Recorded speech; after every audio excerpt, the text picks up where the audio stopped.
Gente, bom dia para todos. Bom dia. Ótimo. Que Jesus então nos envolva, nos abrace, que a espiritualidade amiga possa estar junto de todos nós, para que em alguns instantes a gente possa fazer uma reflexão, principalmente aos ensinamentos de Jesus, à luz da doutrina espírita que nós abraçamos. Bem, sempre dizem que quando a gente escolhe um tema para falar, é porque na verdade somos nós mesmos que estamos precisando de ouvi-lo primeiramente, né? Então o tema que nós vamos falar hoje realmente é uma coisa que falta, não só a mim, eu creio, faço a minha confissão, mas imagino que seja também uma dificuldade de todos, uma vez que nós vivemos num mundo muito atribulado, cheio de tudo para ontem, né? Então hoje em dia, a gente ter paciência é uma coisa bastante difícil.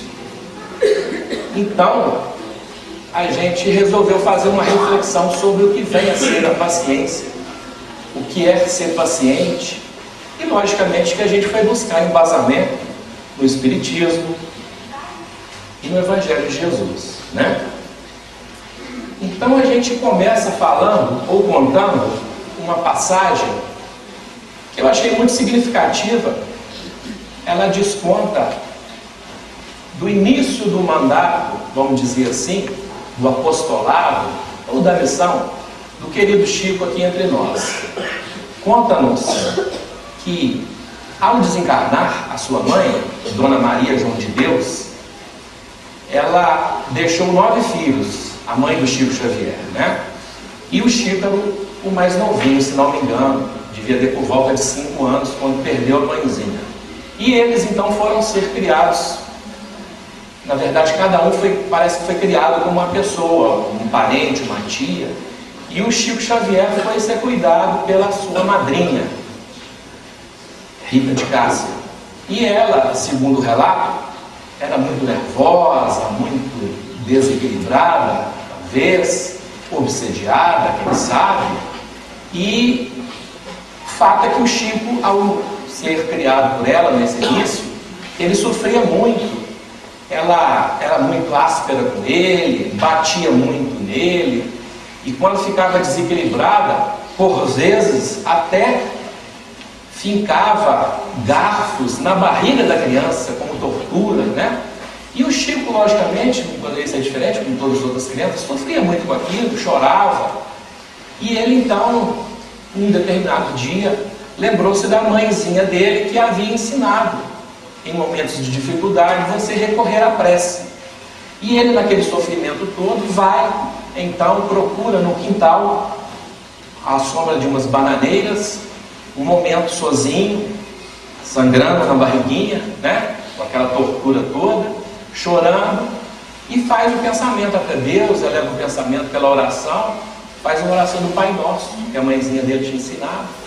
E para sua surpresa, quando acaba a oração, ele vê a sua mãezinha diante dele, né?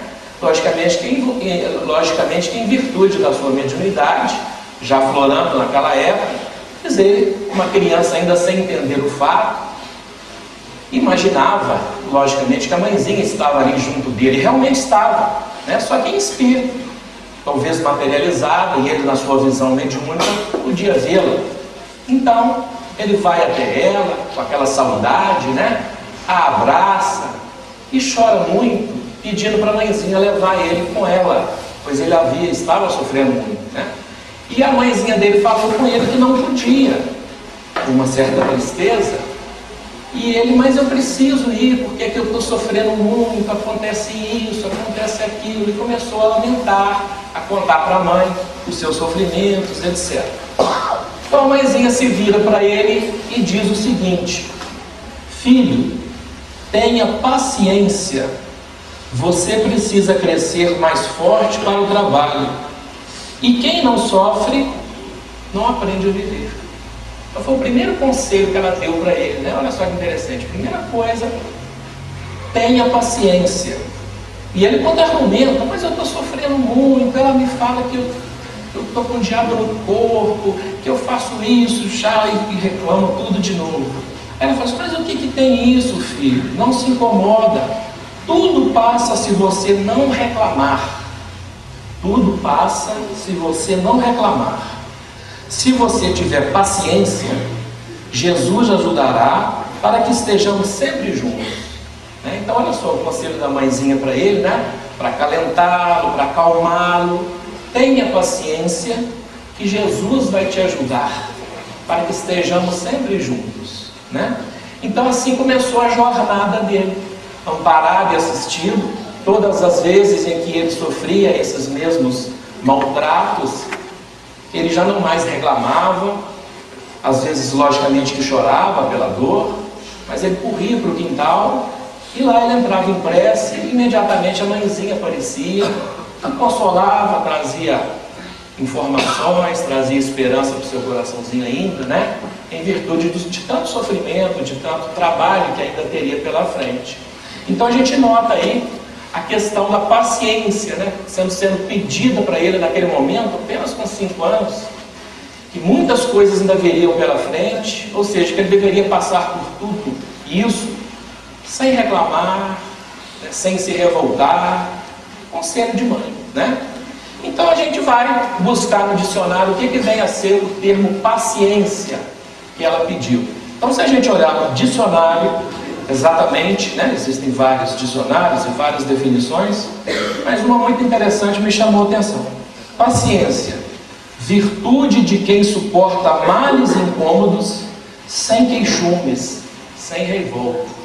Então em duas partes, olha, virtude de quem suporta males e incômodos, virtude. Então se é virtude, é uma aquisição do espírito, Virtude é, na verdade, tudo aquilo que nós buscamos e que nós tendemos a adquirir em algum momento da nossa trajetória. É isso? Então, a paciência é uma virtude. Então, por isso que às vezes é muito errôneo a gente falar assim, eu perdi a paciência. Perdi a paciência com fulano, Se a paciência é uma virtude, ela é uma aquisição do espírito. Depois que a gente adquire alguma coisa com o espírito, a gente não pode perder, mas a gente não perde mais, Então se a gente perde a paciência, é porque a gente não tem ainda, O dia que a gente tiver paciência, a gente adquiriu uma virtude.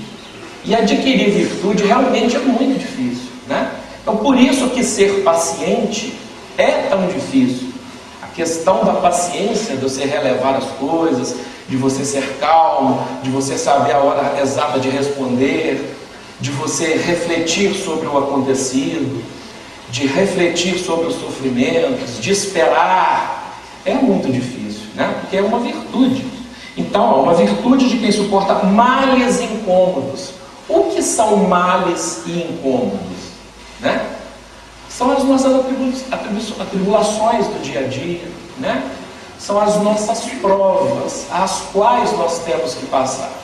Se nós estamos num mundo de provas e expiações, conforme é a Terra, então nós viemos aqui e certamente, com certeza, estamos aqui para passar por provas e por expiações. Exatamente porque a partir delas é que vai se dar o nosso crescimento. Então isso vai ser natural. Nós vamos encontrar estes males incômodos. Então quem suportar esses males incômodos, quem suportar essas provas, logicamente que vai estar adquirindo a paciência, Então essa é uma questão básica na nossa vida. A gente tem que ter sempre isso em mente, Então vamos recorrer ao Evangelho segundo o Espiritismo. O que ele nos ajuda a interpretar esta questão? No capítulo 5, que o título é Bem-aventurados os aflitos. Bem-aventurados os aflitos é uma das bem-aventuranças, Do início das bem-aventuranças, do Sermão da Montanha, Mateus capítulo 5, 6 e 7, o iniciozinho são as bem-aventuranças. Bem-aventurados os aflitos é um dos pontos. E um desses pontos é um capítulo inteirinho do Evangelho segundo o Espiritismo. Eu não sei se vocês sabem, 70% do Evangelho segundo o Espiritismo é explicação sobre o Sermão da Montanha. 70% dos títulos, dos capítulos abordados em O Evangelho segundo o Espiritismo são frases, textos, colocações de Jesus no Sermão da Montanha. Um desses capítulos, o capítulo 5, vai tratar exatamente das nossas aflições. Bem-aventurados os aflitos, enfim, dos nossos sofrimentos, das nossas dificuldades, de tudo aquilo que nós passamos na nossa encarnação. Então, a espiritualidade maior vem trazer informações, esclarecimentos, consolações a esse respeito. Um capítulo muito bonito. Lá no meio do capítulo, no item 26, bem no meio do item 26, há uma informação muito interessante sobre isso. Os espíritos superiores nos dizem o seguinte: as provas têm por objetivo, as provas, as nossas dificuldades, as nossas aflições, as doenças, o desemprego, as nossas problemas familiares, quer dizer, todas as nossas, como é que diz? Males e incômodos, né? As nossas provas têm por objetivo exercitar a inteligência, a paciência e a resignação.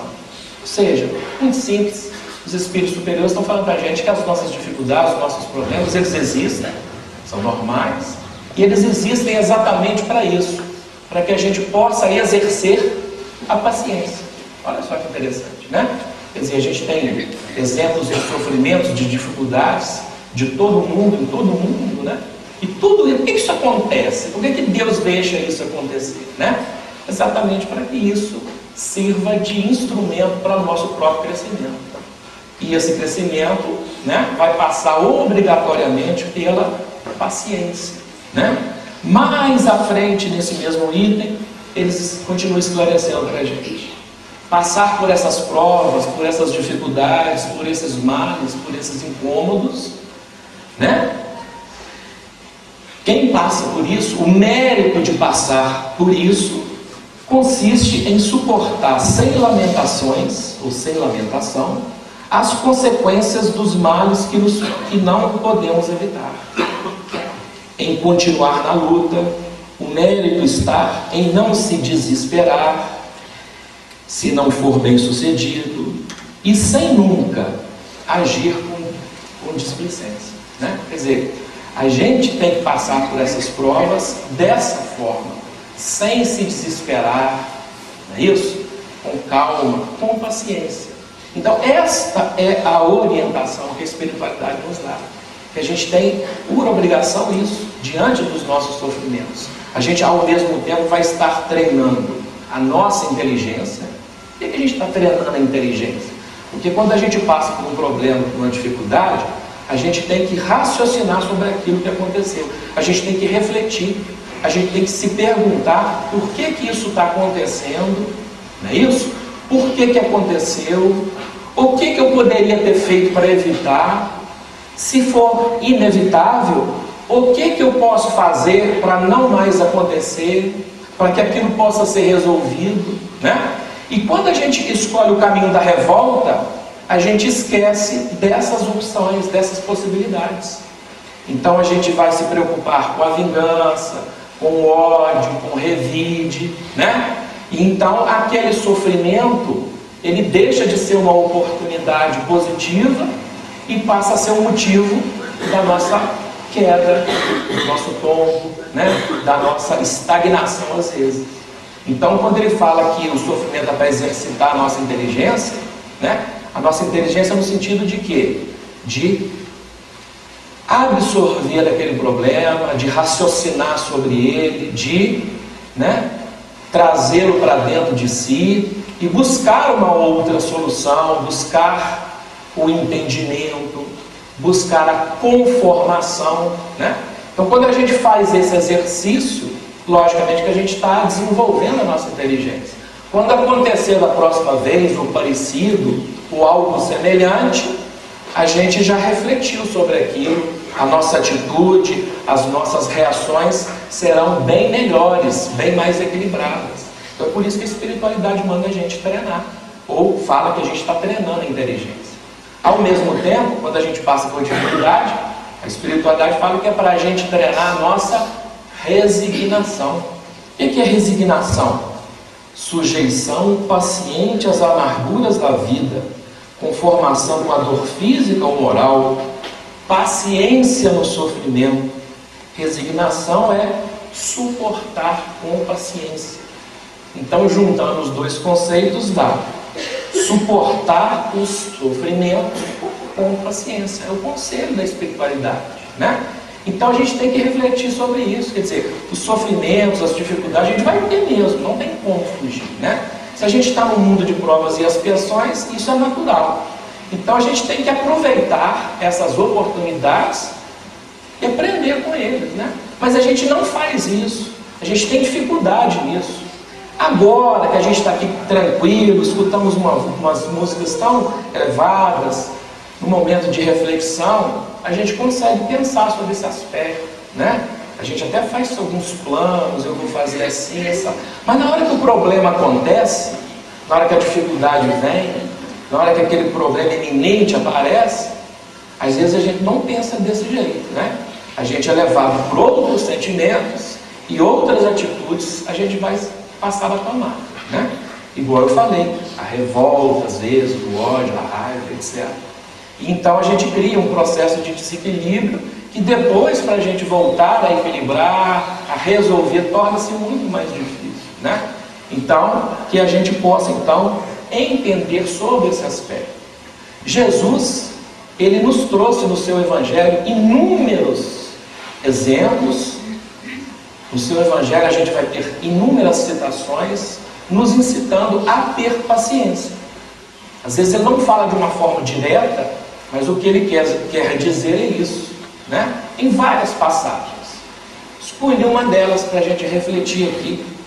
Uma dessas passagens, inclusive, do próprio Sermão da Montanha. Ela vai estar lá em Mateus, capítulo 6, versículo 34. Sermão da Montanha. Mateus 5, 6 e 7. Esse é 6, está no meio do Sermão da Montanha. Jesus, nesse sermão, então, essa frase todo mundo deve entender. Muitos interpretam, às vezes, de maneira incorreta. Jesus fala assim, versículo 34. Não vos inquieteis, pois, pelo dia de amanhã, porque o dia de amanhã cuidará de si mesmo. Basta a cada dia o seu mal. Já viram essa citação de Jesus? Não vos inquieteis, pois, pelo dia de amanhã. Porque o dia de amanhã cuidará de si mesmo. Basta a cada dia o seu mal. Então vamos por partes, né? Não vos inquieteis, é o conselho do Cristo. O que é inquietar? O que é inquietação? O jeito é inquieto. Hoje eu estou inquieto, estou com uma inquietação dentro de mim, né? É justamente o contrário, né? A paciência. Inquietar-se, inquietação, remete ao desespero, né? À obsessão, à preocupação descabida com alguma coisa. A inquietação inimiga da paciência. Então Jesus fala, não vos inquieteis, não sejam impacientes, né? Não vos inquieteis. Por quê? Não vos inquieteis com o dia de amanhã. Ele não está falando aqui, muita gente interpreta, Jesus fala para não preocupar com o dia de amanhã, não. Para a gente viver o momento é que interessa. Até Jesus falou para ele não falou isso, né? Ele falou para a gente não se inquietar com o dia de amanhã, porque o dia de amanhã cuidará de si mesmo. Ou seja, tudo está na mão de Deus. O que vai acontecer, o que está acontecendo, está sob o comando, sob o domínio de Deus. Então calma, que vai ter um jeito, vai ser resolvido de alguma forma.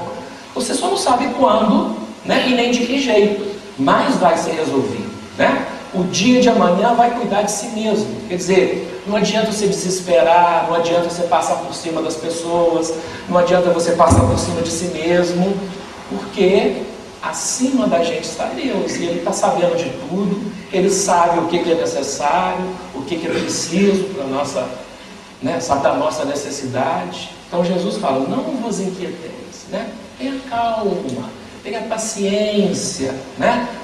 Aí ele completa, basta a cada dia o seu mal.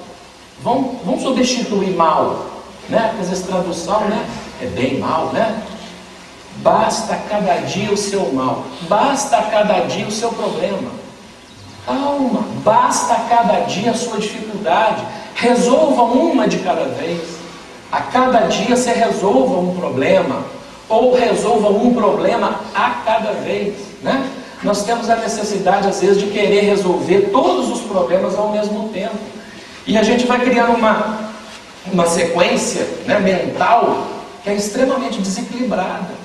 Então, às vezes a gente está com um determinado problema, a gente é assim mesmo. A gente está com um problema, a gente só pensa naquele problema. A gente só fica o dia inteiro pensando, remoendo aquela dificuldade, aquele problema, aquela ofensa, seja lá o que for, né? Aquele fato que aconteceu, e a gente fica aquilo, né? Ah, e se eu tivesse falado aquilo? Se fulano, na hora que ele falou aquilo, eu devia ter falado isso, falado aquilo. A gente conversa mentalmente com aquela pessoa, né? Eu devia ter falado assim, porque da próxima vez, na hora que ele vier para cima de mim, eu já sei o que eu vou fazer isso, vou fazer aquilo. E você fica naquele problema, você fica naquela angústia, né? Remoendo aquele problema, aquela dificuldade, um tempo inteirão, né? Muito tempo. Então, isso, logicamente, que vai chamar outras dificuldades, você passa a entrar em desequilíbrio. Então, a gente já começa a imaginar outro problema que nem existe. A gente diz, mas se acontecer aquilo, então, aí você já começa a imaginar o que poderia acontecer, o que seria pior, né? E tal, e fica lamentando e tal. E você entra num processo e aquele problema não resolve. Você fica com aquilo tanto tempo, né? E aquilo não passa, aquilo não se resolve. Por quê? Porque a gente não deixou o problema a cada dia, né, se resolver. Não que a gente vá largar para lá, não que a gente vai esquecer, lógico que não é isso, né? Mas a gente não entrar na sintonia negativa daquele problema. A gente saber que ele está existindo, mas que ele vai ter uma solução para frente. E que a gente tenha força para poder buscar essa solução. Enquanto a gente fica nesse processo de desequilíbrio, a gente não encontra, a espiritualidade não consegue falar para a gente, né? A gente fica tão sintonizado no problema que os nossos irmãos amigos, os espíritos amigos, o nosso anjo protetor, o anjo guardião, os espíritos que querem o nosso bem, né? Eles ficam o tempo inteiro soprando para a gente, não faz isso, faz aquilo, né? E a gente com aquele problema fica rodando em círculo. Então as intenções não chegam, as boas ideias não vêm, o problema não resolve, ele demora, né? A gente que trabalha às vezes em reunião mediúnica, às vezes pode perceber isso. Determinados irmãos que chegam na reunião mediúnica, espíritos, né, com um determinado problema que já tem 100 anos, 200 anos. Ele está com aquele problema em círculo, ele está com aquele problema há muito tempo. E ele está tão entranhado naquele problema que ele nem viu o tempo passar, né? Olha só, você ficar 200 anos com um problema, por exemplo, parece... Mas quando a gente está na esfera espiritual, a nossa noção de tempo é um pouco diferente, né, da nossa aqui. E a gente não tem essa percepção. Isso acontece com a gente aqui encarnado. Quando a gente fica muito ligado num problema, ele parece que é eterno. Tanto é que quando passa, depois que a gente reflete, que a gente analisa, olha para trás, diz, nossa, quanto tempo eu perdi com aquela bobagem. Não é isso? Já aconteceu com vocês? Nossa, que bobagem aquilo, eu sofri tanto por aquilo, ou eu sofri tanto por aquela pessoa, né? Aquilo me desgastou tanto, aquele foi um período tão ruim da minha vida, e hoje eu olho para trás e vejo que aquilo era desse tamanhozinho, né? Era desse tamanhozinho agora que você já refletiu, que o tempo passou, mas na época o problema era desse tamanho que você estava dentro dele, né? Então a gente não tinha essa calma, a gente não tinha essa paciência de compreender os nossos problemas, as nossas dificuldades, né? Então é isso que Jesus nos conclama, não vos inquieteis, né? Tenha calma, vai passar, né? Tudo passa. Então, a orientação do Cristo.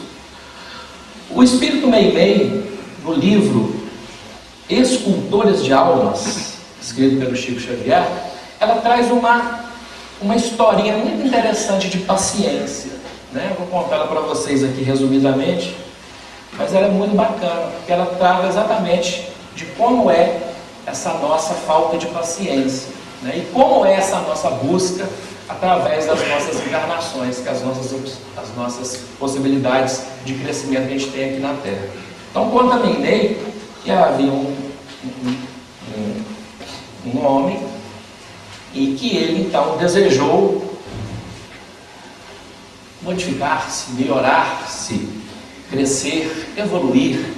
E então ele, no plano espiritual, em espírito, pediu para ter aqui na Terra uma encarnação onde ele pudesse aproveitá-la ao máximo, que aliás é o objetivo de toda encarnação, né? Nós viemos aqui para aproveitar ao máximo. Então ele pediu uma encarnação, uma espiritualidade maior, que ele viesse aqui na Terra e que ele nascesse abastado, rico, né? Porque ele queria essa oportunidade para aproveitá-la, para ele repartir os seus bens, distribuir, fazer, né, caridade com os outros.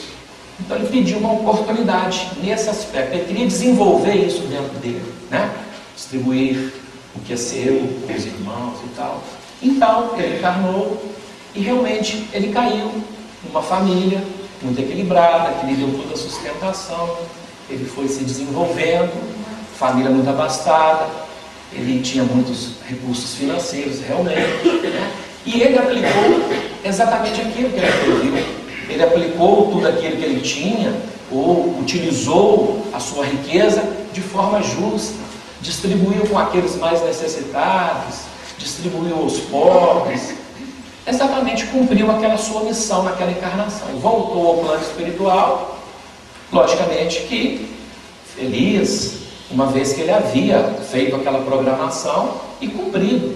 Deve ser extremamente satisfatório para o espírito ter essa sensação do dever cumprido, da missão feita, né?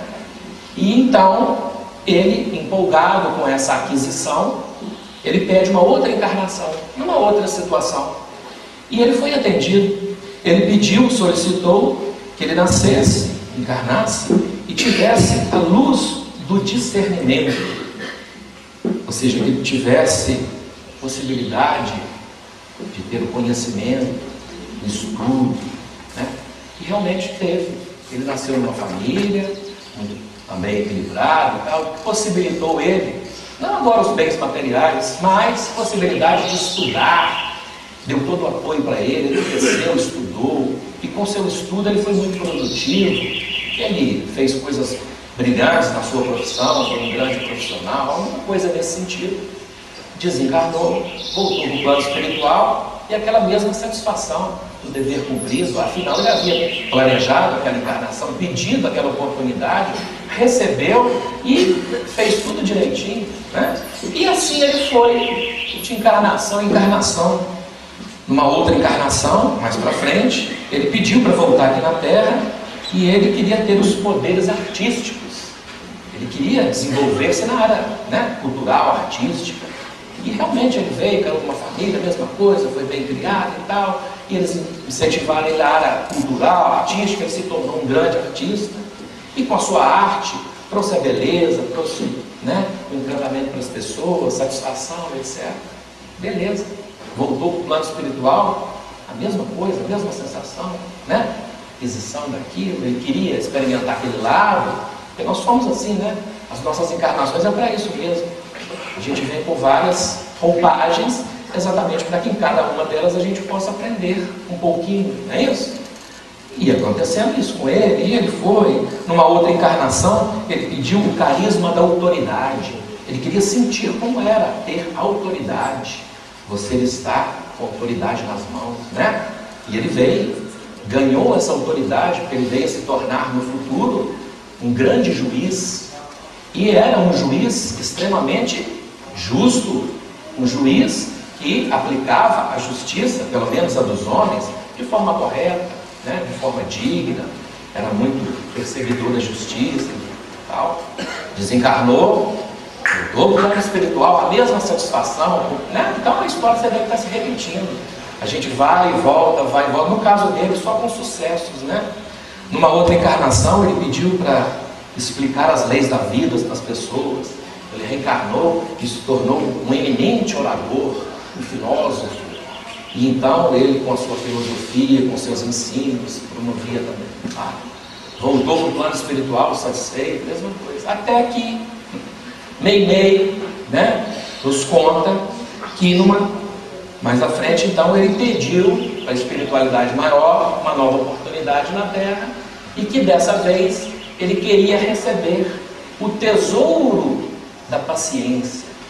Ele queria ter uma experiência onde ele experimentasse a paciência. Ele queria se tornar paciente, né? Então, Meimei nos conta que ele já voltou à Terra depois dessa oportunidade, através de reencarnação e reencarnação, durante 800 anos. E quanto ao tesouro da paciência, nada conseguiu. Olha só, né? Quer dizer, depois dessas aquisições todas, ele quis exercitar essa parte da paciência, né? Aí ele veio, voltou sem sucesso, voltou de novo para repetir um ano, voltou de novo. Segundo a Meimei, ele ficou numa luta, está nessa luta há 800 anos, né? Vamos nos impressionar com os números, né? Mas para mostrar o quão difícil é ter paciência, né? Esse espírito nobre, vamos dizer assim, né? Em determinados aspectos, desenvolveu tanto, em tantas oportunidades, cresceu tanto. Aí quando ele quis ser experimentado na paciência, né? Foi reprovado várias vezes aí no vestibular, teve que repetir várias vezes e está repetindo até hoje, sem nada conseguir, segundo Meimei, né? Uma historinha só para a gente ver a dificuldade, né, da questão da paciência, uma vez que ela é uma virtude, realmente ela é difícil de ser adquirida. Existe um ditado popular que diz que é mais fácil você se desfazer de 100 defeitos do que adquirir uma virtude, né? Você vê como é difícil adquirir virtude. Quando você adquire uma virtude, ela passa a ser parte de você. É o crescimento do espírito, né? Então a gente não perde mais, porque é uma aquisição, né? Coisas materiais, eu só perco aquilo que eu possuo, que é meu, né? Então, se eu perder, né, era posse da coisa material. Agora, as coisas espirituais não são bem assim, né? A gente só perde aquilo que a gente não tem. É diferente, né? Porque aquilo que a gente tem, a gente não perde mais. Então, se eu perco a paciência, é porque eu não tenho, porque o meu espírito não é paciente, eu não tenho a paciência em mim ainda, né? Então, eu tenho que treinar nisso. A oportunidade do treino é o dia a dia, a vida, são as tribulações, são as dificuldades, são os problemas, são as provas, são os incômodos do nosso dia a dia, né? No Evangelho segundo o Espiritismo, novamente, no capítulo 9, já mais à frente, outro capítulo: bem-aventurados os que são brandos e pacíficos. Olha só, outra parte do Sermão da Montanha. Por isso que Gandhi falou que se a humanidade perdesse todos os livros, todos os ensinamentos, tudo que fosse de religioso, e só sobrasse o Sermão da Montanha, a humanidade teria condições de se reerguer, de continuar, né? Gandhi falou isso do Sermão da Montanha, do Cristo, e ele não era cristão, né? Você vê a importância desse discurso de Jesus, onde ele sintetiza toda a sua doutrina nesses 3 capítulos de Mateus. Existe também no outro evangelista, mas em Mateus ela é mais detalhada, capítulo 5, 6 e 7, né? Então o capítulo 9 do Evangelho segundo o Espiritismo vai tratar exatamente da questão, né? O capítulo se chama Bem-aventurados os que são brandos e pacíficos, pois estes herdarão a terra. Assim? Então nesse capítulo, a espiritualidade, no item 7, é assinado, um espírito amigo, né? No caso de Kardec, ele vai mostrar para a gente, traz um texto a respeito da paciência, diretamente sobre a paciência. E é um texto simples, que vai reafirmar aquilo que o próprio Cristo já tinha falado antes, no próprio Sermão da Montanha, que a gente já falou, né? Então, nesse item do capítulo 9 do Evangelho segundo o Espiritismo, os espíritos amigos falam para a gente assim: sede pacientes. É a mesma coisa, não vos impacientais, sede pacientes. Aí ele continua: a paciência é também caridade, e deveis praticar a lei da caridade ensinada pelo Cristo, enviado de Deus. né? A gente tem que praticar a caridade. Muito bem. A caridade da esmola, dada aos pobres, é a mais fácil dela. Né? Então, a gente tem que praticar a caridade. Se você dá caridade, dá um dinheiro, dá uma esmola, é caridade. Tá bom, tá certo. Continue assim. Não, no entanto, há uma bem mais difícil, uma caridade bem mais difícil e, consequentemente, bem mais louvável, né? A mãe do Chico falou, né? Tudo na nossa vida vai ser com dificuldade. Então, tudo que a gente consegue com dificuldade tem mais valor, é mais louvável, não é isso? Então, qual a caridade que é mais louvável, que é mais, né? Que nos traz mais retorno? É aquela: perdoar aqueles que Deus nos colocou em nosso caminho para nos servirem de testes em nossos sofrimentos e colocar nossa paciência à prova. Olha só a repetição do mesmo ensinamento, né? A caridade mais difícil é perdoar aqueles que Deus colocou em nosso caminho. Quem que Deus colocou no nosso caminho? A nossa família, a nossa esposa, os nossos filhos, os nossos pais, o nosso colega difícil de trabalho, o nosso chefe enjoado, né? A nossa sogra, não é isso? As nossas vizinhas, as pessoas, os nossos próximos, né? Por que eles são próximos? Eles são próximos para que, através da convivência, aprendamos uns com os outros. A realidade é essa, né?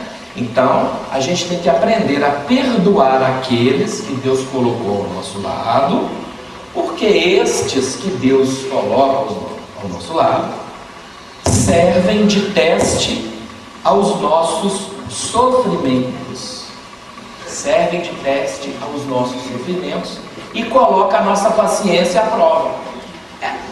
É para isso que a gente convive, é para isso que a gente tem problema em casa, é para isso que a gente tem, né, um parente difícil, é para isso que a gente tem a convivência com as outras pessoas. Isso tudo serve de prova, né, para a gente, os nossos sofrimentos, é a oportunidade que, né, as provas aparecem através dos outros, para a gente vencê-las, né, e exercitar a nossa paciência. É isso? Então a gente tem que ter essa paciência com as outras pessoas, nesse sentido, né? E isso é muito difícil, né? É muito complicado. O convívio, quer seja familiar, profissional, etc. É sempre a gente tem atritos, a gente tem dificuldades mesmo, né? Quer dizer, conviver é sempre muito difícil, claro. E é para ser mesmo, né? Porque todos somos diferentes, estamos em níveis espirituais diferentes. A gente é colocado aqui na Terra exatamente com essa finalidade. Nós somos diferentes. Então a gente tem que aprender a lidar com essas diferenças. Quando a gente desencarna, que a gente vai para o plano espiritual, o que passa um certo tempo a gente tem que voltar? Porque quando a gente vai para lá, a gente é atraído e nós ficamos próximos aos semelhantes. Aqueles que vibram conforme a gente é, com as nossas mesmas vibrações, a mesma faixa. Né? Então é uma sintonia, quer seja uma sintonia boa ou uma sintonia ruim, a gente vai sempre estar junto daqueles que vibram conforme a gente, né? E nessa condição, como somos todos iguais, chega um determinado ponto que a gente não tem o que aprender daquilo ali, né? Cansa, é tudo muito igual, tudo pensando igual, quer seja no bem, quer seja no mal, tá? Aí a espiritualidade manda a gente voltar aqui na Terra para a gente encontrar um monte de situação difícil para a gente valorizar a vida, para a gente crescer, para a gente se desenvolver, né? Então a nossa encarnação é nesse sentido, né? Então a gente tem que ter realmente essa paciência, né? Esses dias eu recebi um caso muito interessante. O WhatsApp é uma coisa muito interessante, né? Uma coisa benéfica, né, que traz uma coisa muito... Mas também é complicado, né? Vocês devem ter grupo da família, né? A gente tem grupo de amigos do trabalho, não é isso? Grupo de gente que formou com a gente. Então, a gente recebe coisa de tudo quanto é jeito. Então, gente, a gente recebe muita coisa. 99% disso é desagradável, é ruim, né? É desnecessário, uma outra coisinha aproveita, né? Esse dia eu recebi uma historinha, vou contar para vocês, vou fazer uma pequena adaptação com uma piada, né? O objetivo aqui não é esse, mas é só para a gente ver essa dificuldade da convivência que a gente tem com as pessoas, com aqueles que nos são próximos, e que o objetivo é esse mesmo, né? Mas a gente estando diante desse problema, às vezes, como a gente não tem paciência, a gente então vai entrar em atrito, vai entrar em discussão, em problema, em dificuldade de relacionamento, exatamente porque a gente não tem, na maioria dos tempos, né, essa compreensão.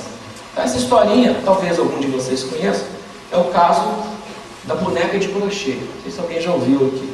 Era um casal, já casados há mais de 60 anos, casalzinho de velhinhos, né? E que eles, entre si, não tinham segredos um para com o outro. Viveram esses 60 e tantos anos juntos, compartilharam tudo, alegrias, tristezas, etc., né? Exceto uma caixa de sapato que ficava em cima do armário. Que a mulher disse para o marido, para ele nunca abrir aquela caixinha de sapato e nunca perguntar o que era. A única condição que o casal teve, né? E eles viveram mais de 60 anos. Ele nunca abriu, nunca perguntou, nunca quis saber, e tiveram essa vida, né? Longínqua, aí, nessa convivência. A velhinha, então, ficou um determinado tempo doente, e os médicos, então, informaram que ela teria pouco tempo de vida, estaria uma doença, né? Teria pouco tempo de vida e tal. E o velhinho, então, diante dessa situação, ele achou que seria necessário, então, saber o que tinha naquela caixa, revelar aquele segredo, né? E ele, então, com muita tristeza, foi até a caixa, pegou a caixinha de sapato, levou até a esposa, na cama, e a esposa concordou que era o momento de abrir aquele segredo, né? Que ela havia guardado durante tanto tempo. E quando o velhinho abriu, tinha dentro da caixa 2 bonequinhas de crochê, essas bonequinhas de pano, né, que faz manual, e um pacote de dinheiro com $95.000. Aí ele achou aquilo estranho, aí a velhinha explicou, não, meu bem, é que quando nós casamos, a minha avó, ela me orientou que conviver com outra pessoa, conforme é o casamento, é extremamente difícil. E que eu tivesse, então, nesse período que eu iria passar junto com você, muita paciência, né? Porque conviver com as pessoas, especialmente dentro de uma casa, é muito difícil. Então, que eu nunca discutisse com o meu marido, que eu nunca brigasse, que eu nunca estendesse uma discussão, para que a convivência fosse boa. Mas que toda vez que eu tivesse raiva, que eu tivesse, né, um desequilíbrio com essa convivência, você faça uma bonequinha de crochê. Tipo assim, para você relaxar, esquece aquele problema, ocupa a mente em uma outra coisa, que aquilo passa. E assim ela fez esses 60 e tantos anos, né? E contou isso para o marido, né? Porque ele viu 2 bonequinhas ali. Aí disse que o marido até se emocionou, né? Vendo aquelas 2 bonequinhas, afinal, nesse tempo todo, ele só havia magoado ela, ou feito raiva nela 2 vezes, porque só tinha 2 bonequinhas. Ele se emocionou com aquilo e tal, né? E perguntou, muito bem, meu bem, a bonequinha e tal, está entendido. Mas e esse pacote de dinheiro, né? Aí a velhinha, já fraquinha, explicou, não, meu bem, esse dinheiro foi o dinheiro que eu consegui arrecadar com as bonequinhas que eu vendi. Só sobraram essas coisas. Quer dizer, né? O objetivo, né, daquela convivência havia sido aquele mesmo, né? O velhinho achando que ele tinha sido, né, bem, na verdade, olha só, $95.000 de vender, né? 60 anos, né? Você vê como é que a convivência é difícil, né? Como que é difícil ter paciência, né? Mas talvez a convivência tenha sido boa nesse sentido. Lógico que ela passou por sofrimento, né? Mas ela suportou isso, né? Tanto é que ela tinha que ter um escape na hora da dificuldade, da briga, da discussão. Ela fazia outra coisa, ela ocupava a mente, né? Ela não distendia naquela discussão, né? Não significa que a gente tem que deixar tudo para lá, não, né? Logicamente que um casamento, uma relação, se faz também de discussões, etc, etc, né? Mas a gente tem também que compreender, né? Então, o objetivo seria esse, a paciência, o treino da paciência. Porque a paciência realmente a gente não tem, né? Há poucos dias também, né? Voltando nessa questão aí do telefone, né? Do WhatsApp. Eu estou muito impressionado com esse negócio de WhatsApp. Eu falo isso toda palestra, estou falando isso, né? O que eu vejo as pessoas o dia inteiro nesse troço é descabido, né? Eu sou professor na sala de aula, você está dando aula, o sujeito está o tempo inteiro trocando mensagem. Ela não presta atenção numa coisa e presta na outra. Então é um desequilíbrio das coisas, né? Lógico que é. Então eu critico isso, falo, detesto o WhatsApp. Quando as pessoas falam comigo, pode colocar no grupo, eu sou sem educação, você não me coloca. Não me coloca porque eu não gosto, papapá, aquela grosseria, né? Tem uma falta de paciência com esse troço, né? Quer dizer, falta não, né? A gente explicou que se eu não tenho paciência, né? Então, aí esses dias eu fui ali, a minha irmã, eu tenho uma irmã que mora longe, numa outra cidade, né?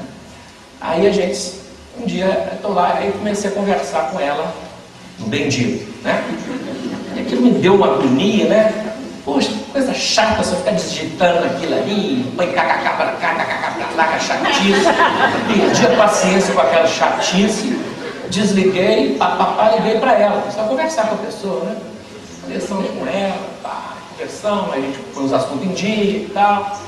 Aí ela me contou de uma conhecida nossa, amiga dela desde a infância, que eu já sabia, ela estava doente, ela teve um problema de câncer na faringe. Tratou desse câncer há algum tempo, fez alguns tratamentos, né? E já no final, foi se agravando, ela veio a perder a voz, né? Ficou sem falar e teve um processo, né? Final bastante doloroso, enfim. E ela veio a desencarnar. E quando eu liguei para minha irmã foi para saber notícias, como é que havia sido, a família, como é que estava, aquela questão toda, né, que a gente tem de conhecidos. Aí ela me relatou o fato e tal, e contando como havia sido os últimos tempos dessa amiga. Elas estavam em cidades diferentes e eram muito amigas, então elas se comunicavam muito.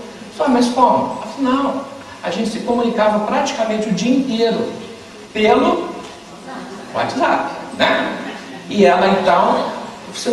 Mas você conversava o dia inteiro com ela digitando? Digitando, ela escrevia. Tinha dia que a gente ficava 3, 4 horas conversando. Aí eu falei assim, meu Deus, isso o tempo todo?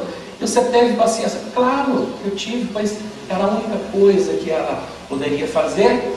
E teve um dia, pouco antes de desencarnar, ela escreveu assim, nossa, como as coisas são, assim refletindo, né? Como é que o mundo é perfeito, como é que as coisas são boas, né?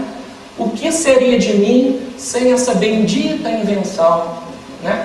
O WhatsApp, sem ele, como é que eu ia comunicar com as pessoas, como é que eu ia passar as minhas emoções, aquilo que eu estou sentindo, né? Tem uma dificuldade muito grande, não é isso? E a gente às vezes reclamando, e tem que digitar, né? A gente reclamando da atitude alheia, etc. A gente, sem essa compreensão exata daquilo, o que vem a ser paciência, quer dizer, tolerar o outro, tolerar as dificuldades alheias, suportar, né, o sofrimento sem reclamar, sem se revoltar, não é isso? Paciência é exatamente tudo isso. Então, quando Cristo recomenda a gente, calma, não vos impacienteis, né? Não sejam impacientes, tenham compreensão, tenham, né, essa calma, essa tranquilidade de observar, de analisar o que está acontecendo, não é isso? E para terminar, eu conto mais uma historinha, essa agora do Cristo. Foi contada pelo Espírito Hilário Silva no livro A Vida Escreve. Ele conta que certa feita, Jesus estando ao final de uma jornada de trabalho, ele se afasta dos discípulos e fica no cantinho, contemplando, talvez o lago de Genezaré, refletindo, meditando, pensando, rezando, orando. E os discípulos, então, vendo Cristo sozinho, veem nessa atitude uma possibilidade de uma conversa mais íntima com Cristo. Então, 4 deles procuram Jesus, Tadeu, Tiago, João e Bartolomeu. E começam a fazer perguntas para Jesus, né? A oportunidade de conversar a sós com Cristo, né, deve ter sido maravilhosa, né? Você tirar uma dúvida com ele, conversar com ele, né? Pedir um conselho e tal. Foi isso que eles fizeram. Então um chegou perto dele e perguntou: João, Senhor, qual é o mais importante aviso da lei da vida aos homens? Quer dizer, qual o aviso mais importante que Deus tem que dar para a gente? Aí Jesus responde: amemos a Deus sobre todas as coisas e o próximo como nós mesmos. Repetiu, né? O primeiro ensinamento, talvez o mais importante, o segundo não menos importante, amar o próximo a nós mesmos, que a gente já sabe, né? Cristo repetiu para ele, para isso tem que ser fixado, né? No seu espírito, no seu entendimento. Aí vem o outro e pergunta: qual é a virtude mais preciosa, Senhor? Tadeu perguntou. Aí Jesus responde: a virtude mais preciosa, virtude, né? Difícil de aquisição, difícil, né? É a humildade, segundo Jesus. Legal. Aí vem o outro, Tiago: Senhor, qual é o talento mais nobre que a gente possa ter, né? Desenvolvimento dos nossos talentos. Qual é o talento mais nobre? A resposta interessante de Jesus, ele falou assim: o trabalho, o talento que a gente pode desenvolver, o trabalho. Ele não falou qual trabalho, ele falou o trabalho. Significa que todos os trabalhos são importantes, todos os trabalhos são dignos, que elevam, né? E o papo foi andando, né? Aí Bartolomeu perguntou: Senhor, qual a norma de triunfo mais elevada para a gente vencer, né? Aí Jesus responde: a persistência no bem. Você vê que essa resposta de Jesus é tudo perfeito por ti, né? E foi, né? Até que Tadeu pergunta ele assim: Senhor, qual é para todos nós o mais alto dever? E Jesus responde assim: amar a todos servindo sem distinção. Aí que começou o rebuliço entre eles, igualzinho a gente, né? Quando alguém não concorda com alguma coisa, te dá uma opinião diferente, começa aquela troca de ideias, né? Às vezes conflitantes, né? Então, quando Jesus falou que o maior dever nosso era servir a todos sem distinção, aí eles começaram o chororô, a reclamação, nhenhenhen, que a gente faz sempre, né? Um falou assim: mas o que é isso, Senhor? Isso é quase impossível. A maldade é atributo de todos. Eu faço o bem quando posso, mas apenas recolho os espinhos de ingratidão. A gente é assim, né? Eu estou cansado de ajudar fulano, isso, eu recebo isso, só, né? A gente reclamando do outro, da atitude do outro, né? Vejo homens, o outro falou, bons sofrendo calúnias por todas as partes. Tenho encontrado mãos criminosas todas as vezes que eu estendo as minhas mãos para ajudar, né? Quer dizer, a reclamação nossa, sempre falando do outro, o outro está errado, e o outro, e eu que sou perfeito, né? E Jesus só prestando atenção, né? Só filmando, como diz o outro, né? E tal, e o outro falando, reclamando, até que João resolveu cortar essa atmosfera e pergunta objetivamente para Jesus: mas Senhor, qual é a aquisição mais difícil que a gente tem? A aquisição, né? Aquisição do Espírito, né? Não é aquisição material, aquisição do Espírito. Aí Jesus falou assim, Jesus sorriu e disse: a resposta está aqui mesmo, nas vossas lamentações. O mais difícil é ajudar em silêncio, é amar sem crítica, é dar sem pedir, é estender a mão sem reclamar. Quer dizer, tudo que eles não fizeram, né? Então Jesus chamou a atenção e conclui: a aquisição mais difícil para todos nós chama-se paciência. Paciência é isso, né? Compreender o outro, é estender as mãos, é dar sem receber, é ser aquilo que o Cristo espera da gente, é ser aquilo que Ele, no seu ministério, trouxe de forma bastante diversa, didática, para que a gente cumpra, né? Seguindo os seus ensinamentos, a gente vai estar desenvolvendo essa paciência, né? Essa virtude, que é exatamente, né? Tentar compreender o outro, a dificuldade alheia, a limitação alheia. Se a gente fizer esse esforço, logicamente que a gente está contribuindo para a aquisição da nossa paciência, consequentemente, a nossa virtude, uma virtude, né? E terminando com a frase de Emmanuel, que eu acho brilhante, ele diz para a gente, né, que a disciplina precede a espontaneidade. Ou seja, a espontaneidade leva à virtude. Se a gente for treinando, se a gente estiver disciplina, tem que treinar, né? Compreender o outro, tentar aceitar a dificuldade alheia, exercitar a paciência, a gente um dia vai ser espontâneo nas nossas ações, nas nossas reações. E sendo espontâneo, estaremos logicamente com a paciência adquirida, com a virtude assomada em nosso ser. Então que fica a mensagem do Cristo. Agradeço a paciência de ter me ouvido mais 5 minutos que eu podia. Obrigado, boa tarde.